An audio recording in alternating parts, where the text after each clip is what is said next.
cool. Look at that. Oh, sorry.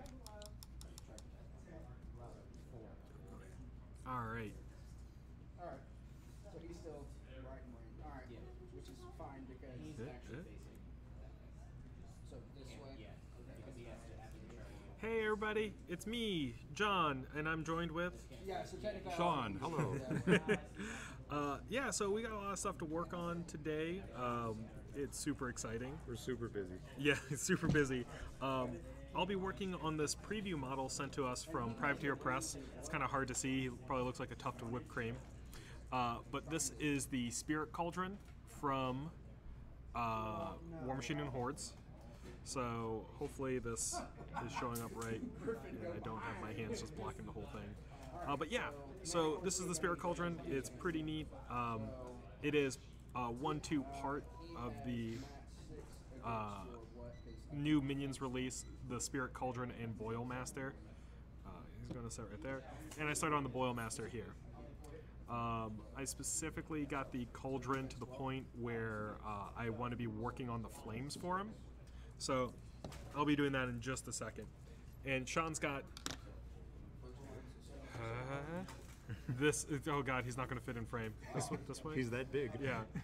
So this is the Exocrine from the Tyranids. He is a giant weaponized Living artillery. yeah, living artillery. Thank you. It would take me forever to get there. But yeah, Sean's been painting this up. It's looking great. It's done in my Tyranid scheme. So today I'm going to be finishing off the final details like his claws and the markings on the carapace. Yeah. Yeah, so Sean will be working on that, and I'll be going over how I do flame effects on this stream. Yeah, that'd be good. Which I think is probably a good talking point. So over here in my little paint palette, I have 3 different inks. I have a lime green, so it's a mix of P3's yellow ink and green ink. And then I have this mid-tone green, which is a little bit of green, turquoise, plus the yellow. And then I have pure turquoise over here with maybe just a splash of green. And I'm going to be having a gradiating effect on this flame using all 3 of these. So let's go here, and hopefully it doesn't... so the end result is kind of going to be this kind of ghost flame, right? Yeah, so it's all part of this Spirit Cauldron. You know, it's a magical pot of voodoo gumbo, and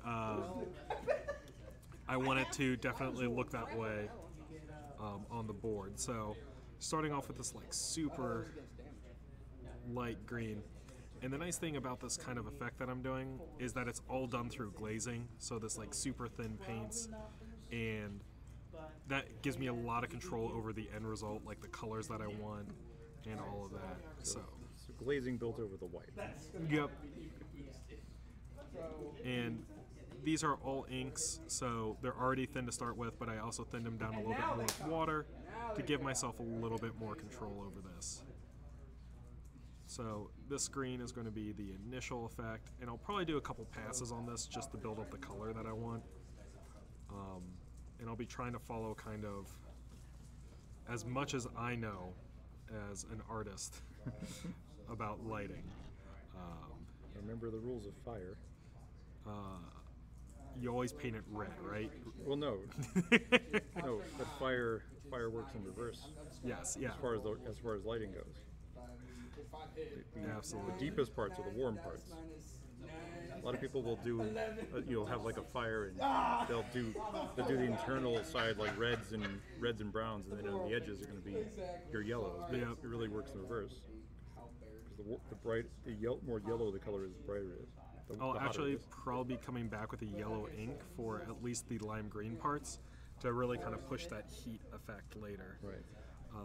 I know yours is a weird kind of fire, so... Yeah, but so to get the eye to register that, you still kind of have to follow the rules, right? Like, right. You'll learn that, you can break certain rules, but then that means you have to pay attention to others to sell the effect.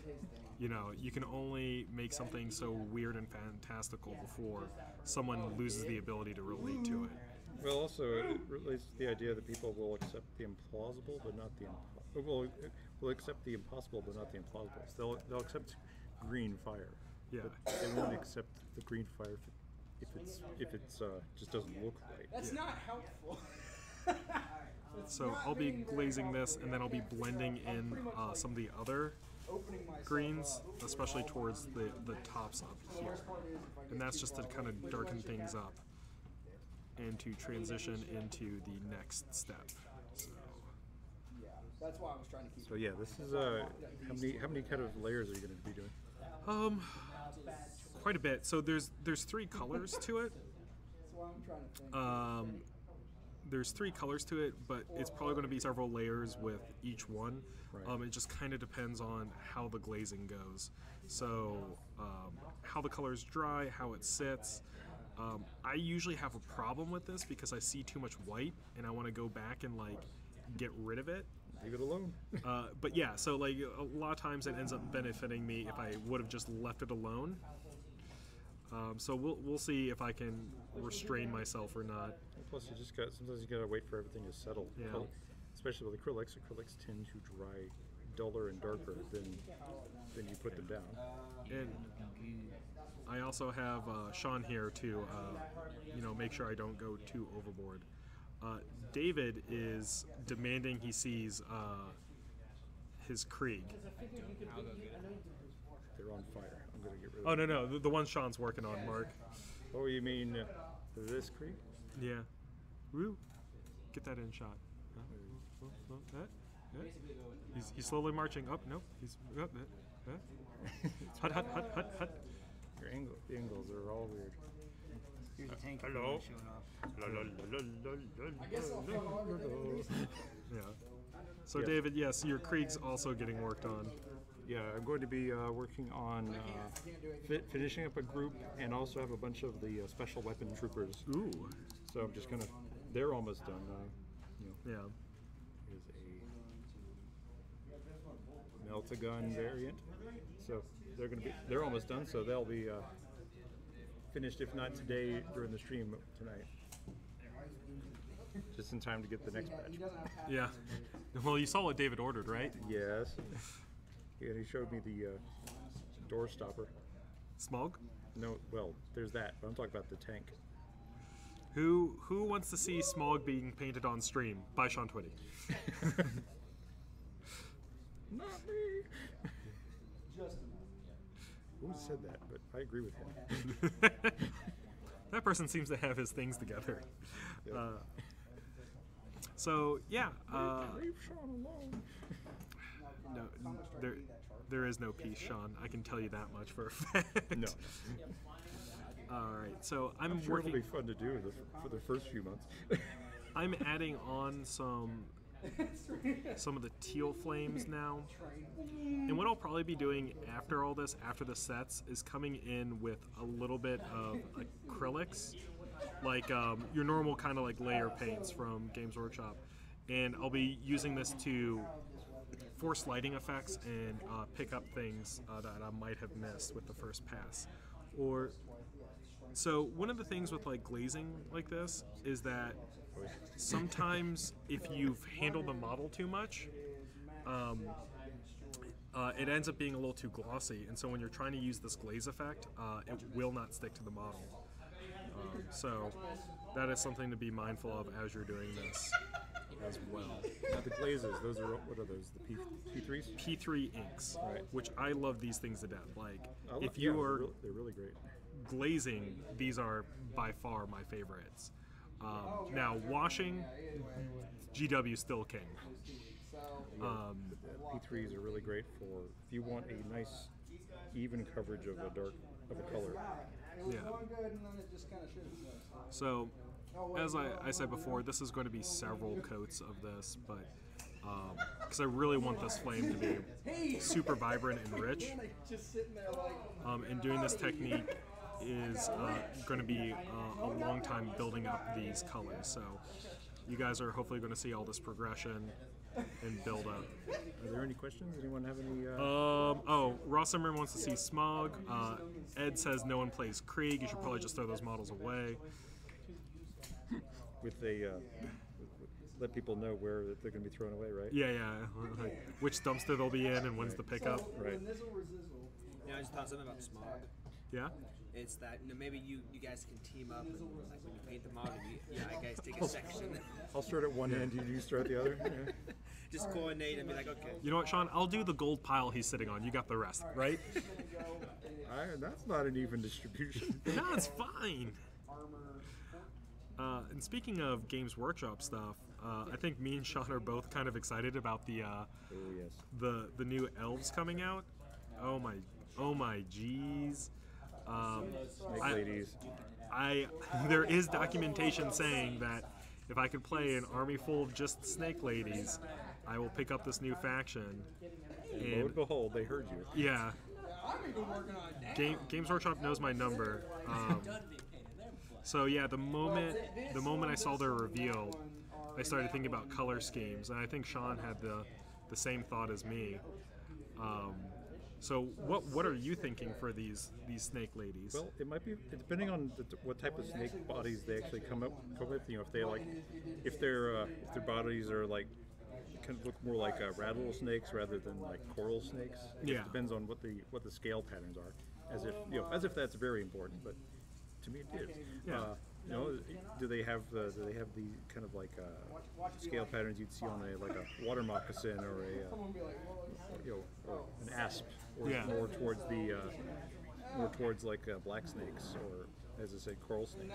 All those have good, interesting color schemes. You do. I mean, just imagine an army made of all coral snake coloration. Yeah.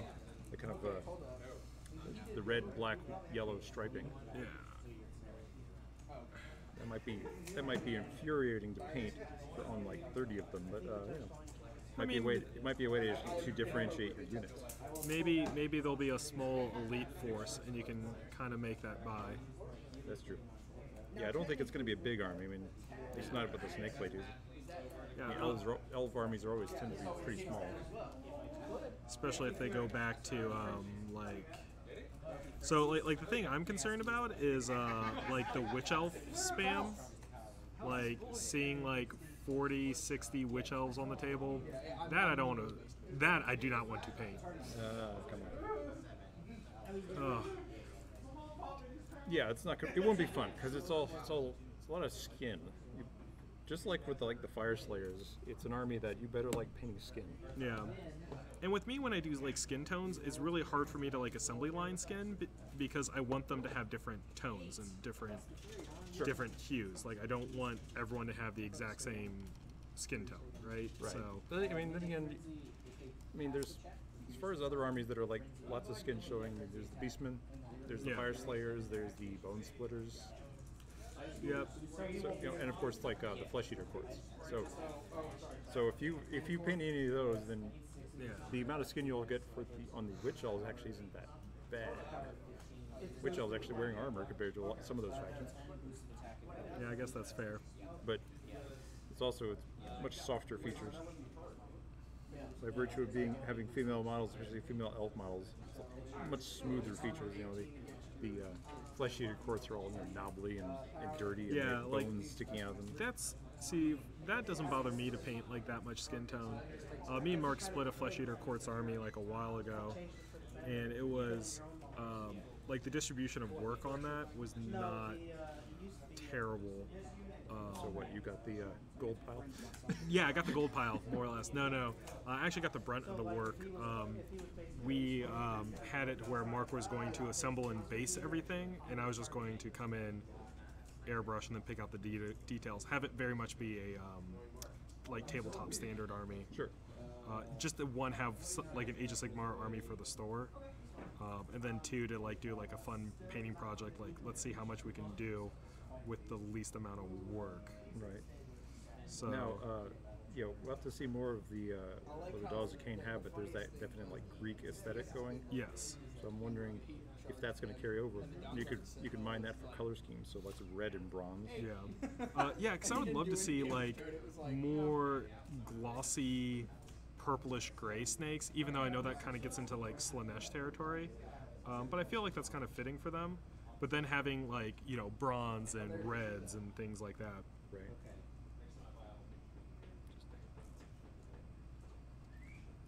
That make for interesting color combinations. Yeah.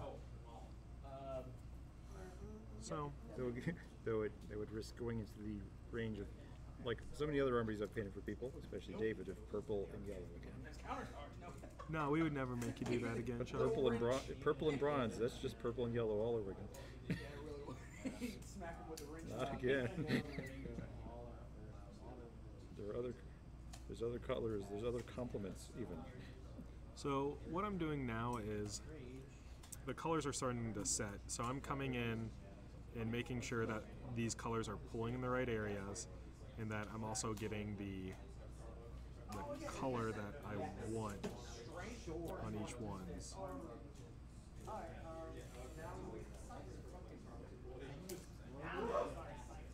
So yeah, if you guys are here with us today, what are you guys working on? Anything fun and cool?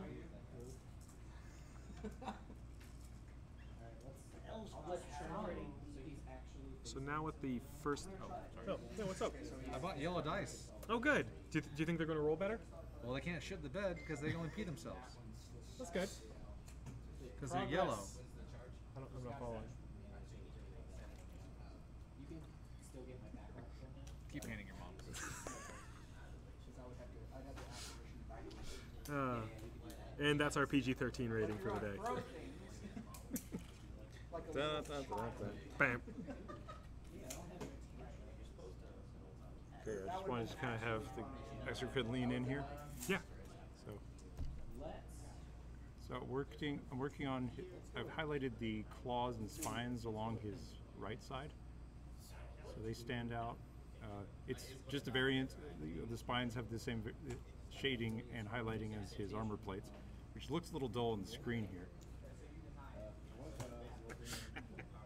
But yeah, it's kind of a the formula for the carapace and the claws is Dark Angel's green, which is what, Caliban green?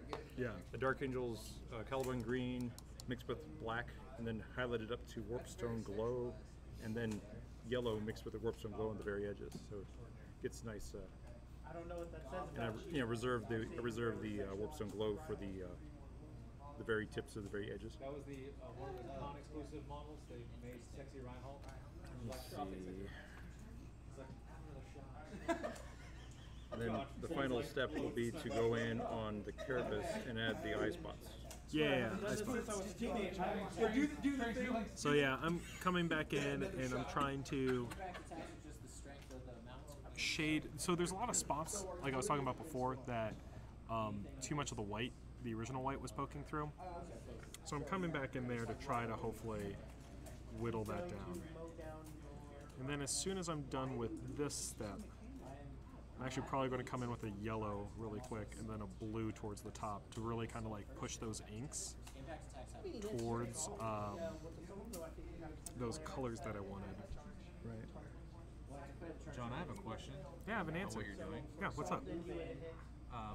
Did you paint the metal first so that as you inked the fire, that some of the glaze would actually almost do like an OSL effect? Yeah, on the absolutely. metal? Yeah. Did you do that on purpose? Yeah.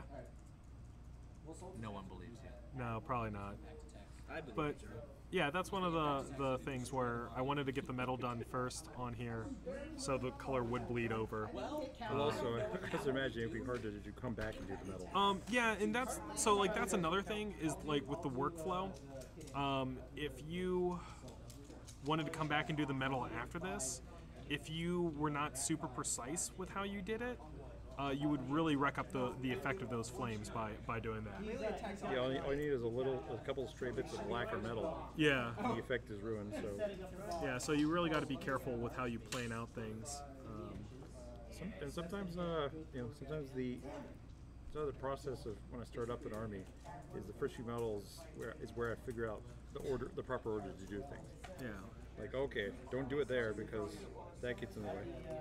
Yeah. So I am definitely I'm still learning on this guy because I've never really done a flame effect this big before. Right. So Flame effect, that is the whole model. right. So I'm hopefully learning stuff. I am going to reach over here and pull out some yellow ink. Wait, I already have yellow ink out. I'm pulling out some blue ink. Hopefully I'm not going to... Nope, that's not that one. Aha, blue. Cool. I was going to add in, for instance, the Krieg guys I was painting. Yeah. I worked out a process to paint them efficiently, which was, originally I painted I painted up the first thing I did on them was the coats, so that the English uniform from Vallejo. So I did the uniform over the body and the legs, and then I would wash it and highlight it, and then I'd go back in and black in the armor plates and the bags and their the web gear and everything, and I'd wash those and highlight them. And it occurred to me that they're all washed with the same wash, and my highlighting's pretty clean. So now I just do the entire base coat of their gas masks, their backpacks, their coats, and their armor, and then I wash the whole thing with the Nolan oil. Yeah. And then I come back and highlight, and I'm pretty clean with my highlights, so I don't have to worry about getting the paints in the wrong places. But it just saves myself a step. So that's one of those things where you kind of get used to the figures. You realize, there are tricks. It's mainly your version. To avoid having to double back on yourself too much. Yeah. Because that's like a really important thing, especially like when you're doing commission painting. Me and Sean talk about it a lot, but one of the important things that you need to do is make sure that you're not wasting your time. Yeah, like it sounds like harsh to put it that way, but you're effectively taking a skill that you've honed and putting it to the test of how much you can do per hour, and make a living wage out of it. I wouldn't say that. Well, yeah. So that's the catch. Is like, can you do that? Can you make it reasonable for you to do this, like as a full-time thing? Like painting models is a tricky subject to become like a actual like full-time job, just because of. And of course, there's the danger of if you come up with a nice, efficient system that works fast, you can just get burnt out so quickly. Oh yeah, I could only imagine. That's why I work on like lots of different projects to keep me from getting bored. Yeah. That's how David suckers me into starting other armies. It's like, hey, you want to try these guys instead? Yeah. And then before I know it, I painted 50 Krieg Death Corps guys. And now, you know what? I kind of miss painting Space Marines. That's how I get you. A little bit of blue ink. Let's see if this Jesse. Oh, Jesse, when's the event? The event you guys are talking about? Oh, the thing I just posted about? Yeah.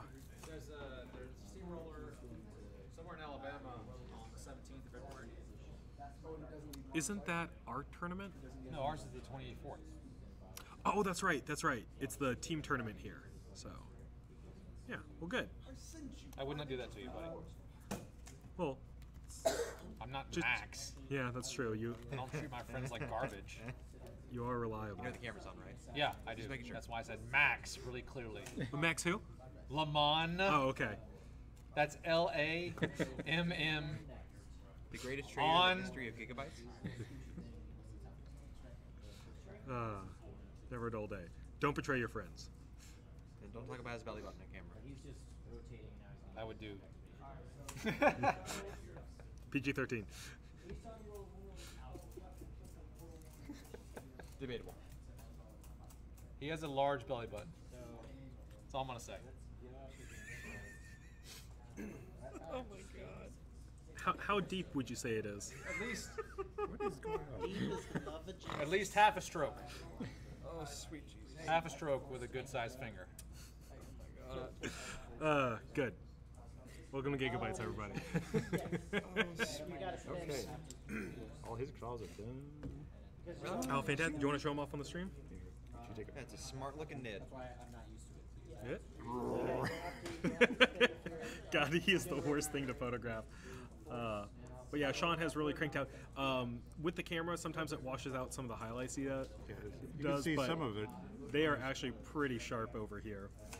just like it's picking up the yellow super a lot on the base of this. Yeah, really. It's not nearly that yellow. Yeah, and just like the top is not nearly this blue, but that's it's much more vibrant. The top flame is much more vibrant green. Okay, that's I'm okay with that though. So his claws are done. On to the next step, which is his eye spots. I'm gonna go get one of your other nids to show off what I mean when I say eye spots. Okay, absolutely.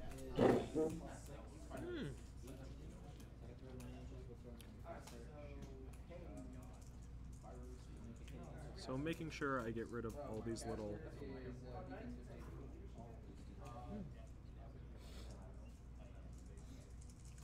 I could just see it.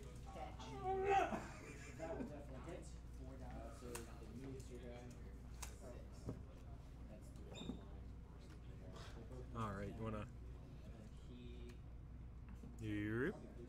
pop over that guy? So this is a venom throw, but the whole armies of the Carapace have these spots all over them, so they can resemble more realistic like beetles and stuff like that. So. Yeah. So the Exocrine has these giant Carapace that he's gonna have some eye spots and some striping, which I'm excited about. And to kind of maintain the color scheme, it's the same color as the kind of exposed fleshy parts of the model, which is that kind of like a mustard yellow. But it's a mustard yellow on top of a, I use what? Doombull brown, which is nice red brown. And then the yellow goes on top of that, so it's kind of has a nice separation of color. It's a kind of a duller yellow, but because it's against a dark green, it pops. Yeah, I'm in the kind of push up the lightness and trying to get that on the interiors of flames and such. Are you getting any responses on what other people are working on? No, I think most people are just watching us. Okay. Always curious. Yeah. Just. I like seeing painted armies. Oh yeah. Remember, the best color is done.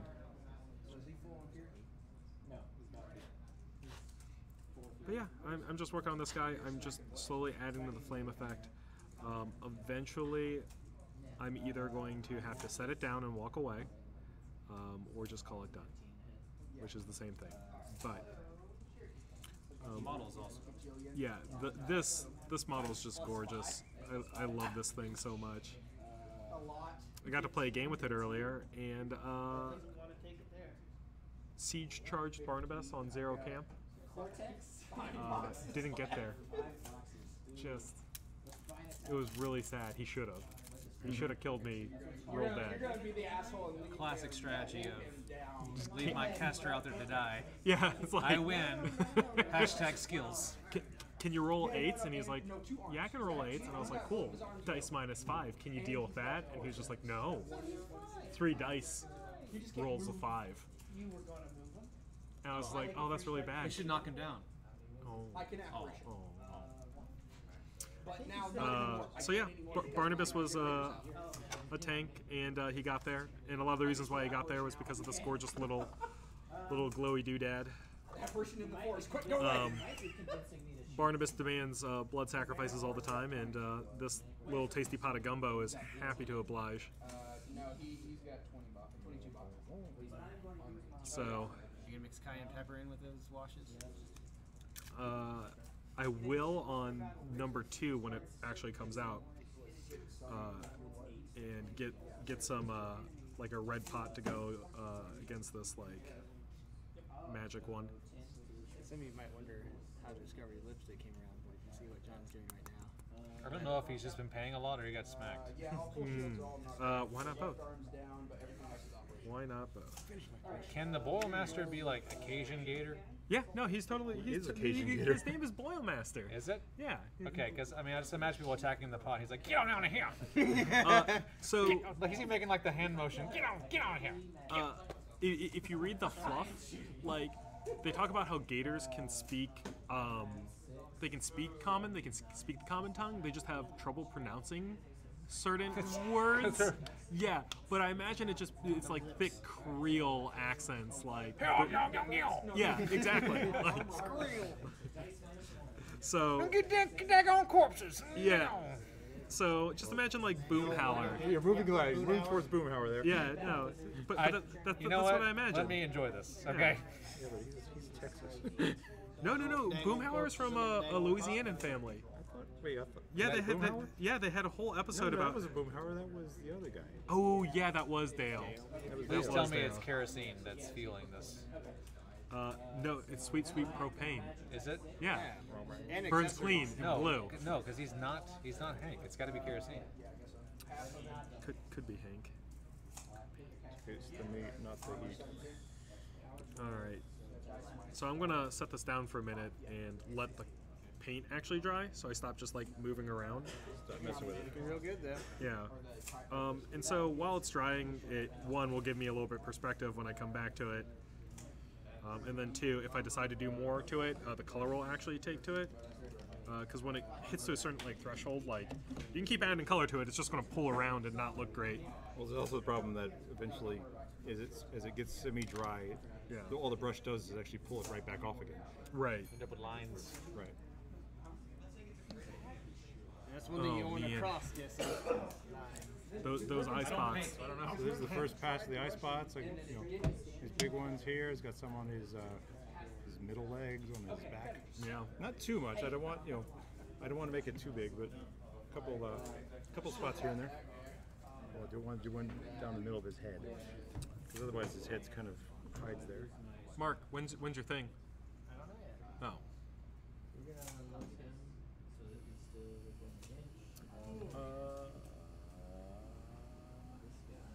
That whole paint tray is filled with brown. Sean, I need to open up my paint case. Get back to you in the next 5 minutes. You go cancel. Say, hey, sorry, something came up. I need Krieg paint base. There you go. Small. That's how the game is played. Smoggle. Am I not wrong? I'm not going to say you're right or wrong, Genesee. When's the last time you've gone on a not date? 8 years.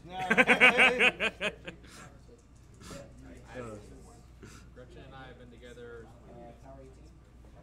for 8. So as that guy's drying, I'm going to be making a wash with this Krieg Spain base for my little boil mass there. He's a happy little guy, and yeah, he needs a little bit of coloration. Reminds me of that the dancing Nurgle from It was March 13th.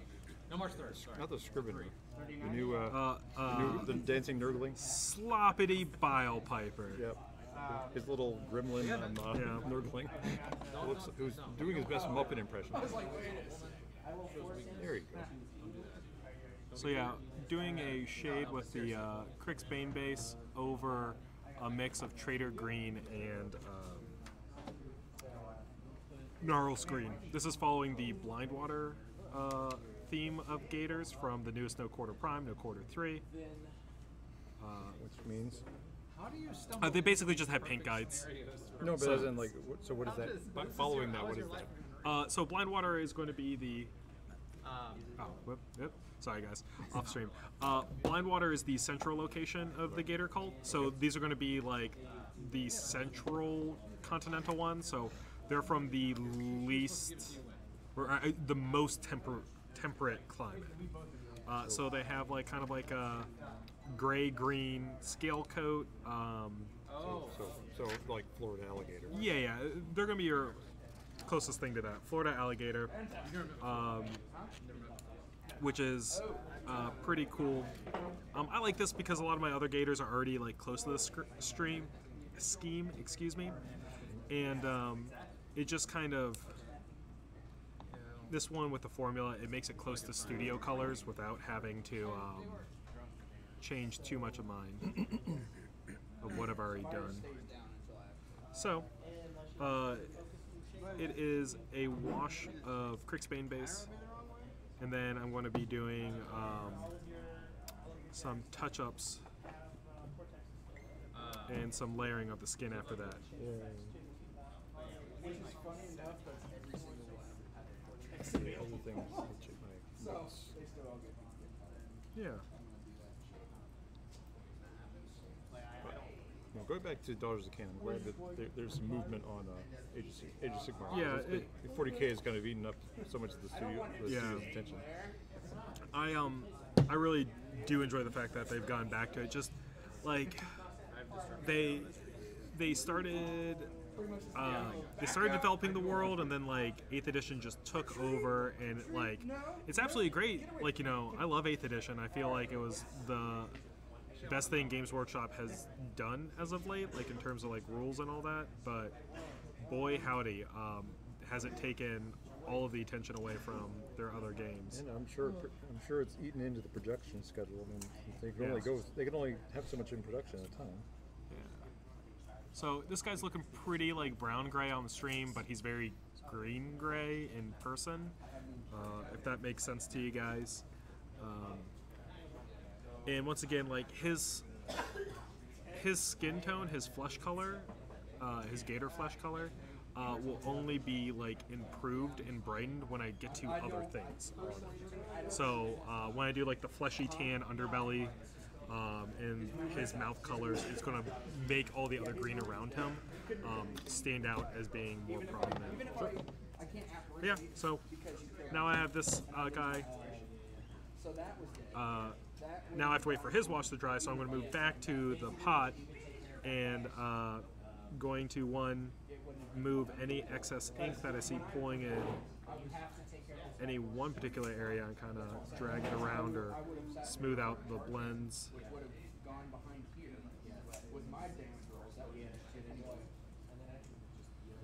Yeah, that's what I'm saying. So it's like there was really like a no-win situation. I locked myself in.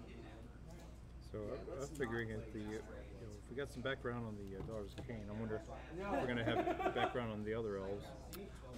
Yeah, so there was a bit of a spoiler on one of the like LVO streams where they talked about how fish people were next, and they kind of like had a laugh about it, and then quickly quieted and moved on to the next thing. Well, yeah, but they've joked about fish people for like 20 years. But I think it's going to be the other side of Dark Elves, the mariners, the guys on boats that we've seen a lot of spoilers for. That's true. That might be interesting. Yeah. Expand on the Corsairs. Yeah. So it might be. I wonder if the theme for elves will be like armies of mutation, depending which patron they follow. Right. We're gonna have snake god. We're gonna have snake elves and fish elves and maybe dragon elves. That might be interesting. Yeah, that would be kind of cool. I mean, like, I can tell you from a game store point, if you make anything a dragon and you put out or put it out, it will sell. So, like a 3-foot long giant dragon model. You mean? Yeah. A $500 one. It's very salty and I overthink things very bad, so this is not a good game for that. Not if you get overthinking, No, I mean it's one of those things. So yeah, I'm working on this sort of stuff, and I am liking where it's getting to, but I'm realizing I will definitely have to put some more like work into it outside of these inks. Like it'll look fine. I mean, it was like a very small amount beforehand, but it was still one of those like, you're still really new to the hobby. Oh yeah, no, I am fully aware of that. It's just like I've always been more like these. Well, it's looking great. It's nice to see that it take so like it's really easy to fire out. Retribution is a finesse. So. They got a date. I love how he just intrudes himself. Like Godzilla just leans in camera. No, it's the first pass of the eye spot. So I got the Baylor Brown. Baylor Brown? Yeah, Baylor Brown, that kind of red brown. And then you come back in with the first pass, which is the this is Baylor Brown. Sorry, it was the Doombo Brown. This is Baylor Brown, which is that kind of dull yellow, kind of painted in there, kind of dry brushed in actually. Yeah. So Once that's dry, I come back in with the Zimizi Desert, so a much brighter yellow. Making it nice and spotty. Right. So it looks like it's, well, like a insect carapace. So what you're seeing is layers of iridescent. Still waiting. Yeah. Is he still? Yeah, that's still drying. So I'm going to be. I made some metal mix for the pot that I was working on earlier, and I am now painting this guy's little cleaver. He loves this thing. I mean, if anyone had a favorite thing in the world, it would be this guy and his little meat cleaver. Because how else are you going to make the best gumbo in all of Imran if you don't have this? It's always fun to see characters with flavors. There was the, if you remember the old halfling hot pot from Warhammer. Oh yeah. And the crew leader was just the halfling cook, chef's hat cleaver. I have no idea. There's not a huge turnout right now, so I might grab one game and come late. Okay. And I made this mix of gray, black, and the steel color I had before, and I'm using that as a shade on the cleaver color. So this is part of True Metal Metallics that Privateer Press does. So they basically will start with like a metallic midtone and then use non-metallics to shade it to kind of reduce the sheen from it. Yeah. And then they will use like super bright metallics as highlights to push that sparkle. So I am. If it comes off, it looks great. Yeah, it's a bit of work to do. I was able to do it on the pot pretty well, but I was going for wrought iron. Well, thanks, Adam. The blend of colors on the pot. I hope it looks nice and magical. And I'm gonna have to like dull coat this and then come back. Yeah, well, it's me, right? You know. It is bright. I know that's not what you're going for, but the colors do remind me kind of like a cupcake, the icing. Oh yeah. Get some frosting. I'm okay with that. Listen, he's dispensing tasty treats to his army, so. Cupcake for you and a cupcake for you. Why not? Maybe maybe this is dessert. It is not. It is no longer Spirit Cauldron and Boil Master, but Cupcake Dispensary and Boil Master. It's like that Bud Light. Did you see that Bud Light commercial? No. It's basically they have a series of Bud Light commercials where the king is like dilly, and we have Bud Light and everybody's like really in love with it. So they're facing an army. And this king's like, look, they may have better sea shields and more training, more men, and all this stuff. But you know, I'm just gonna let you guys. We're out of Bud Light, and they have it, so let's go get it. Yeah. So that's what motivates them to go fight. Nice. So cupcakes is the motivation. Yeah, no, I'm okay with that.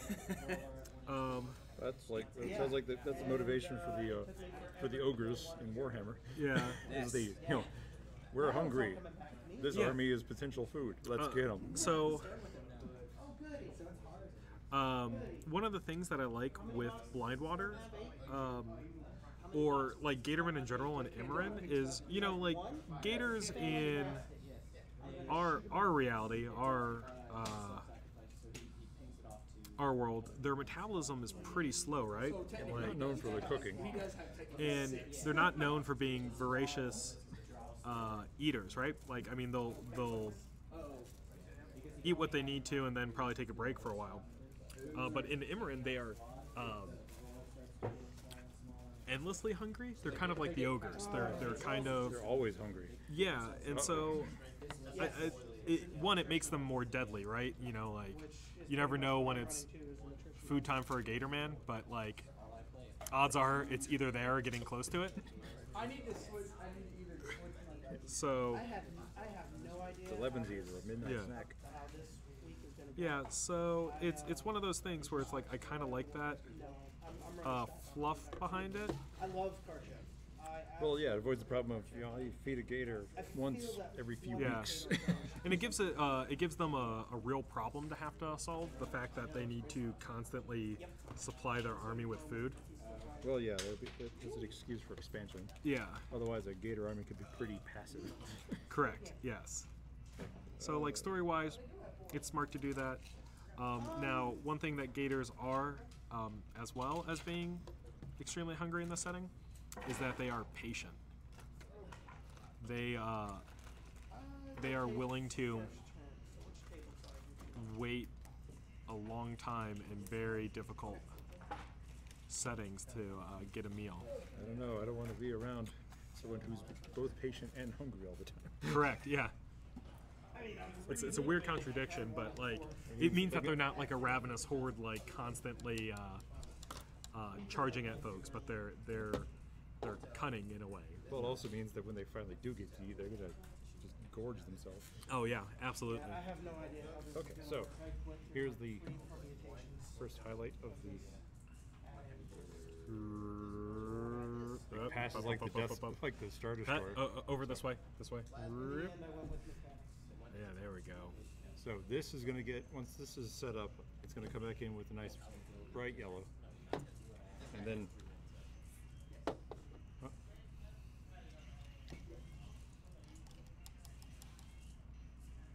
Those two highlights. So it'll be nice and bright.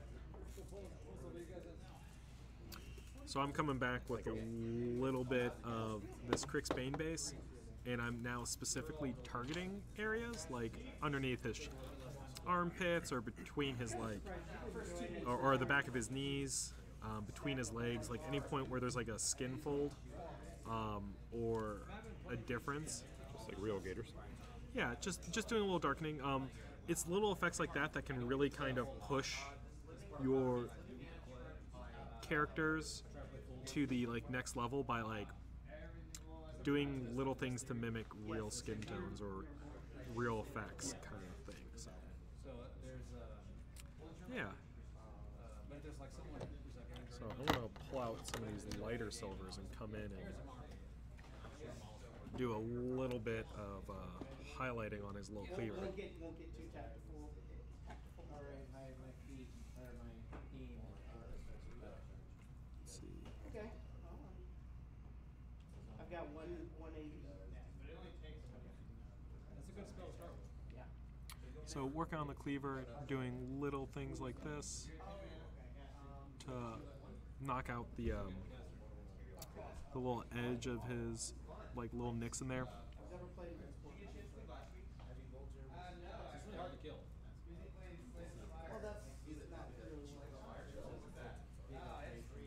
So yeah, it's like when you're doing axe effects and things like that, reference is always good. And remember, you always want to kind of have the edge of the blade be bright, make it look like it's constantly whittling away any point of corrosion or rust or anything like that. Yeah, if you want it to look, well, it's a nice way to represent visual sharpness. Yeah. It's just use your visual shorthand. This is a sharp blade that is used a lot. Yeah. So there's going to be a lot of little back and forth here because this is a little bit of fine detail work, and I am doing the stream thing, so I'm not in my normal painting position. Yeah, neither am I. My desk is a little higher than that. So just coming back and doing a lot of back and forth, right? I did. You never, it's never too late to go back and take care of something. So his little axe blade's looking nice for me. You like his little axe blade, Sean? Yeah, it's looking great. Okay. Oh yeah, I like that weathering. Yeah. Different contrast between how it's sharp and then how it's. Adam, I have played Barnabas 2 a couple times. I actually played a game with him earlier today, and he's a lot of fun. He hits like a truck, and nothing makes you feel more badass than killing a colossal with just your warlock. Wow. So he can get his axe up to power 20, and he'll have 16 attacks. So now if he does that, he's completely naked and vulnerable to anything, which is almost what always happens whenever I play him. I'll charge in and I'll do something really cool, like I'll kill 2 warjacks, or I'll kill something and stand triumphantly over its corpse, screaming at my opponents, and then my opponent's like, "Yeah, I still have guns though," and then I die. You need to come up with the second part of the plan. Well, you kill the thing. You kill it, Sean. That's the plan. But then you need there's always so what's the escape plan? You kill more things. Oh. But yeah, so Barnabas is a lot of fun just because of the fact that he is incredibly killy. Oh. Is that is there one more, or is that the final one? There might be a little bit of yellow, but I have to wait for it to completely dry. Now that looks real nice. It'll creep on. There, yeah. I feel like we need like sound effects. Like Joe needs to sit next to us with a soundboard and just like do. Well, that's just like, he just like goes by like Gazelle. Gazelle just leans into the shot. Hey, how's it going? Oh yeah, get a soundboard going. Oh nice. Oh yeah. Now his head stands up. Yeah. So it's not little tiny head that you can't see behind that giant cannon. Hi there. Yeah. No, that's really gorgeous. I love it. Yeah, the eyes were nice. Yeah. I came over with that, was like, you know what? Those are prominent enough. But yeah, the new Barnabas is a lot of fun. I would recommend him. I personally think he's great for like any skill set, but like he's really attractive for new players, if that makes sense. Because he's so he is so strong and durable just by himself that durable means a little more forgiving, right? Correct, yeah, and that's an important thing. He might lack the technical side of a warlock or warcaster to carry you in a lot of tournaments, just because he kind of moves up and wants to kill stuff, and then once there's no longer anything to kill, he's either won or dead. So he doesn't have much support element. No, he's very much a. Your opponent's going to know kind of what your game plan is anytime you're playing him. It's Barnabas, okay. Yeah, it's like, all right, he's going to go up in the middle of the field and then use his spells and then try to kill something that's important to me. Can I survive that? And if yes, great. You win the game. If not, you're going to have a demigod just up in your face. Well, yeah, back when I played, I played with Denegra, and she was. I mean, if she was actually in combat, I was in trouble. Right. Yeah. So not like she was terrible, but she certainly couldn't go toe to toe. Yeah. And so her job was to hang back, use that stealth very well, and buff everything and debuff the enemy, and only rush in on things that were already really weakened. The Bane Thralls had already just chopped it up. Now the Denegra comes in and pokes it. But yeah, so that was a totally different. Usually in my games, I prefer my leaders to be more support leaders. Yeah. Same way when I did Scorn, I had Makeda. Her job was to kind of motivate, give bonuses to the soldiers. But yes, otherwise. And then use her feet so if they die, they just get up again. Yeah. Oh man, he's gonna be so happy next to his little cook pot. And making cupcakes. Yeah. For people. Yeah. Yeah, he's a Gatorman frosting dispenser. That's it. No, I absolutely love that. Oh, he's going to who be. Wants chocolate? He's going to be. He's going to be deploying beignets. Yeah. Oh yeah. That's a really good point. Not Joe, have you ever had a beignet? Not beignet? a mere cupcake. I might have had a. I might had a beignet. I mean, what exactly is a beignet? It is a New Orleans or Louisianan, depending on how Nolans, yeah. how technical you want to get with it. But it is more or less fried dough. Oh, I'm painting the rims, guys, just because I'm about to, like, as soon as the little things are dry, I'm just going to dull coat this so I can kind of see where I want to go approach this next. A quick summation of beignet is that it's a Fried dough. Well, it's a funnel cake. Yeah, but it's like in sweet, like, puff form. Oh yeah, and then you It's put really good. white sugar on it, or you can fill it. I've had recently. My wife and I went down to Florida, and at next to one of the seafood emporiums, they had a little cart that did beignets. They were just amazing. I mean, Yeah, I had a roommate from New Orleans, and I miss his beignets and his. He also fried Oreos for me, which is why I'm fat. Cauldron is really nice. Oh, thanks. Yeah, he's still got a little bit to go. I want to clean up a lot of the little like flame effects. When you're using techniques like this, like you'll get a little splotchy, and I want to come in and like hopefully clean that up and do some additional effects with them, and really kind of push this color transition. But yeah, I think we're close to our cutoff time, so we're probably going to end the stream now. So thank you guys very much for watching, and we'll see y'all next week. bye-bye. Goodbye, everybody. Your stone burns to death. Boop. Stone like, this is ironic. If only I had something to So now we're gonna have a small painting stream. Was that? We're gonna have the small painting stream.